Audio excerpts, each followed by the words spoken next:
Hi, I'm Yawa. Over centuries, due to turmoil and conflict, waves of Han people from the Central Plains migrated south. During the 12th to 13th centuries, these settlers were officially registered as guest households.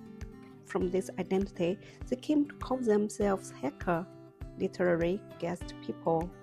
It was during this period, in the remote mountains of Fujian Province, that the Hakka ancestors, driven by the desire for safety and family unity, decided to build defensive houses to protect themselves from natural disasters, wild beasts, bandits, and potential threats. However, the locally available materials were just yellow soil, firewood, bamboo, and stone. How did they make it work? As the proverb goes, God helped those who help themselves. It was a traditional round soil technique passed down through generations that made building walls possible. Wooden planks were fashioned into sturdy formwork, positioned at corners or along the foundation. Then the soil mixed with sand and gravel was poured into the formwork, layer by layer. Using heavy wooden mallets, people repeatedly tampered the soil until it became dense and solid. Once the soil had fully hardened, the formwork was removed and a single wall section took shape. By repeating this process, massive walls were built up, forming the outshell of the communal dwelling, typically 1 to 2 meters thick. This complete structure is the Tulou as we know it today. The earliest Tulou were mostly square or rectangular, simple in structure, small in scale, with little decoration, and often have no stone foundations. By the 17th century, Tulou had become highly advanced. Thick wooden strips and bamboo pieces were embedded inside the walls, significantly enhancing earthquake resistance. Amazingly, if cracks appeared, the walls would slowly self-heal under the inward structural forces. On the solid foundation of the walls, people then built the inward with wooden structures. Beams, columns, and planks were carefully joined, using traditional mortise and tenon joints to construct a framework for rows of rooms, which are identical in layout. Tulou typically feature 1 to 3 stories, with some reaching up to 5.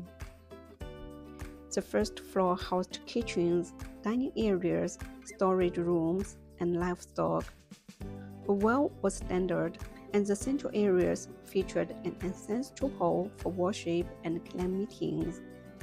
The entire structure had only one gate, designed with hidden water channels for added defense, enabling defenders to pour down either water to extinguish fires or boiling water to repel intruders. The second floor was mainly used for storing grain and supplies. During times of war, residents could survive for several months or even more than half a year without contact with the outside world. The third floor and above served as private living quarters. All rooms were identical in size, reflecting equality and harmony within the clan. In turbulent times, kinship-based clan organizations were the most reliable foundation for survival. Clan populations ranged from a few dozen to several hundred members. To bring so many family members together under one roof, people invested enormous financial and human resources to build massive Tulou, projects that often took years to complete. Over time, Tulou became more than buildings. They stood as powerful symbols of a clan's survival, unity, and social standing. At their peak, a single Tulou could accommodate nearly 800 people. Their architectural forms also diversified, evolving from square outlets into circular, oval, five-phoenix, and other forms. Fujian Province, as the heartland of these structures, gives Tulou its regional name, Fujian Tulou. In 2008, Fujian Tulou were inscribed on the UNESCO World Heritage list, elevating them to a cultural treasure of all humanity. Today, restoration and maintenance work is carefully carried out by experienced carpenters.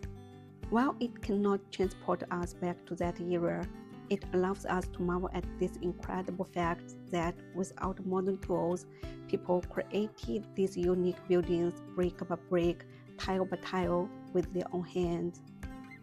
Thank you very much for watching. See you.